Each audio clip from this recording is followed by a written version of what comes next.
Hello guys, welcome back to my channel. So आज की video में हम बात करने वाले हैं 20 day strategy for auditing exam. And audit एक ऐसा सब्जेक्ट है जिसमें हमको बहुत ज़्यादा रिवीजन की नीड पड़ती है, जिससे हमें कॉन्फिडेंस पे आ जाए कि हम क्लियर कर सकते हैं। सो आज की वीडियो में हम क्या क्या देखने वाले हैं, हम देखेंगे कि कौन से चैप्टर्स को हमको प्रायोरिटी बेसिस पे करना चाहिए, किस सीक्वेंस में करना चाहिए, आरटीपीज को कब सॉल्व करना चाहिए, एमटीपीज को कब सॉल्व करना चाहिए, ऑडिट कहाँ से प्रिपेयर करें, रिविजन कहाँ से कर सकते हैं, साथ ही साथ क्या हम पास हो सकते हैं, इसकी भी एक स्ट्रैटेजी देखेंगे। सो पहले बात करती हूँ चैप्टर के सीक्वेंस से। सो हमको चैप्टर 1, चैप्टर 11 साथ में करने चाहिए, चैप्टर 2, चैप्टर 6 को साथ में करना चाहिए। उसके बाद जितने रिमेनिंग चैप्टर्स है उसको आप सीक्वेंस बाय सीक्वेंस कर सकते हो, 3, 4, 5, 6, 7, 8, 9, 10। अगर चाहो तो 5 और 9 को एंड में कर लेना, क्योंकि उसके अंदर याद करने वाला पोर्शन आपके पास ज़्यादा है। साथ ही साथ सीए का सिलेबस इतना ज़्यादा है कि उसको रिवाइज करने के लिए आप चाहोगे कि आपको 80 to 100 ऐसे इंपॉर्टेंट क्वेश्चंस मिल जाए एंड जिसके एग्जाम में आने की प्रोबेबिलिटी भी काफी हाई हो।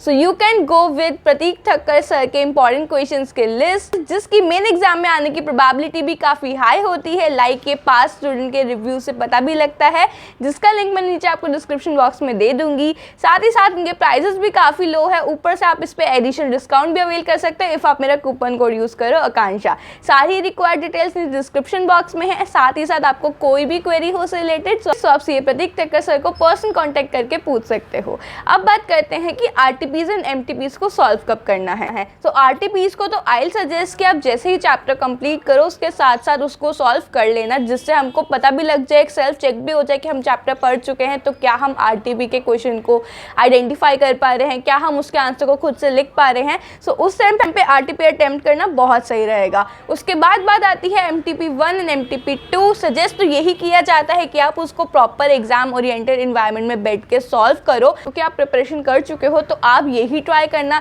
लेकिन अगर आप बिलो टू एवरेज स्टूडेंट के बीच में लाई करते हो, जैसे कि एग्जाम पैटर्न हल्का सा एमटीपी में उन्होंने चेंज करा है, तो आप एमटीपी 1 को एक बार समझ सकते हो, टीचर्स की वीडियो से रेफरेंस ले सकते हो, कैसे क्वेश्चंस पूछे गए हैं, उस लेवल की प्रिपरेशन करके एमटीपी 2 के लिए अटेम्प्ट करना पूरे एग्जाम ओरिएंटेड एनवायरनमेंट में बैठ के, एंड उसको एमटीपी 1 को एक बार समझ के फिर से खुद बैठ के आप एक बार उसको दे सकते हो, मतलब लिख सकते हो पूरा एग्जाम ओरिएंटेड एनवायरनमेंट में बैठकर।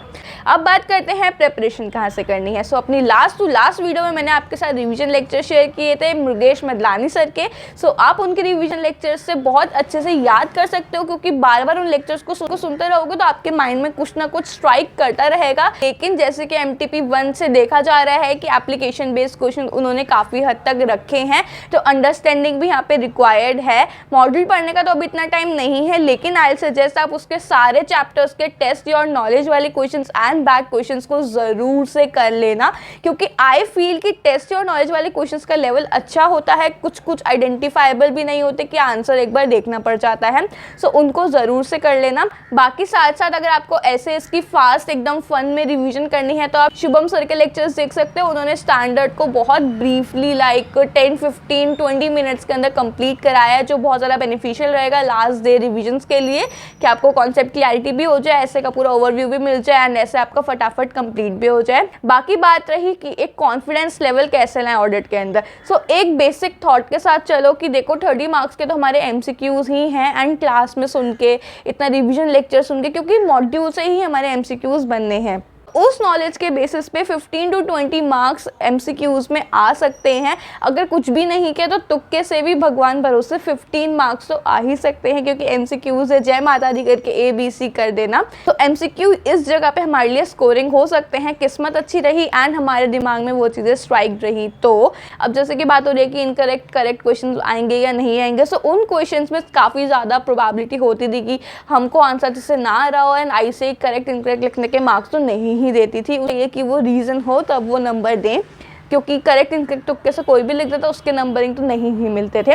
सो दैट्स वाई अगर करेक्ट इनकरेक्ट ना भी हो तो डिस्क्रिप्टिव क्वेश्चन के अंदर भी उन्होंने एमटीपी से अगर मैं देख के बताऊं, सो एक क्वेश्चन के 4 पार्ट में से 2 पार्ट्स ऐसे हैं जो बिल्कुल डायरेक्ट आंसर है, लाइक प्लानिंग के बेनिफिट्स पूछ लिए हैं आपसे, ऑडिट प्लान को ड्राफ्ट करने के लिए बोल दिया आपको। सो वो बिल्कुल डायरेक्ट क्वेश्चन है जो हमारे लिए स्कोरिंग हो सकते हैं। बाकी के 2 है हमारे एप्लीकेशन बेस्ड, जो हमको क्लिक कर गए सो हम वहाँ पे आंसर दे सकते हैं, नहीं क्लिक करे तो उसके आसपास की चीज़ लिख के स्कोर तो कर सकते हैं, बट वो देखो कि हर क्वेश्चन में से 2 पार्ट अगर 4 नंबर के मान रही हो तो हर क्वेश्चन में 8 नंबर तो आपके वहाँ पे भी सेट हो रहे हैं डायरेक्ट क्वेश्चन की वजह से। इस तरीके से आप कैलकुलेट करो तो 30 मार्क्स के अभी भी आपके पास डायरेक्ट क्वेश्चन आ रहे हैं एंड 30 मार्क्स के MCQs है, तो 60 मार्क्स अभी भी हमारे हैंड में है जो एप्लीकेशन बेस्ड नहीं है, वहाँ पे हम स्कोर कर सकते हैं। सो हमारे लिए स्कोर करना ईजी होगा क्योंकि हमको जस्ट 40 मार्क्स चाहिए to clear our exam.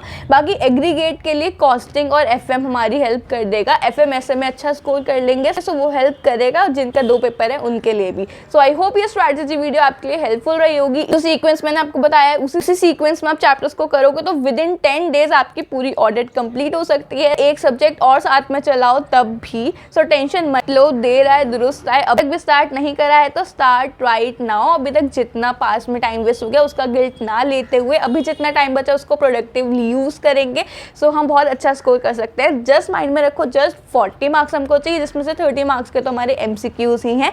MCQs के लिए आप मॉड्यूल के बैक क्वेश्चन के MCQs को देख सकते हो कि आप पढ़ाई करोगे तो MCQs उसमें कवर हो ही जाएंगे। तो all the very best, I hope you all will clear. I know audit थोड़ा हैवी जाता है बट बिलीव मी जब रिजल्ट में पास होगा तो it all will worth. Take care of your family, take care of yourself. मिलते हैं बहुत जल्द नेक्स्ट वीडियो में, तब तक के लिए बाय।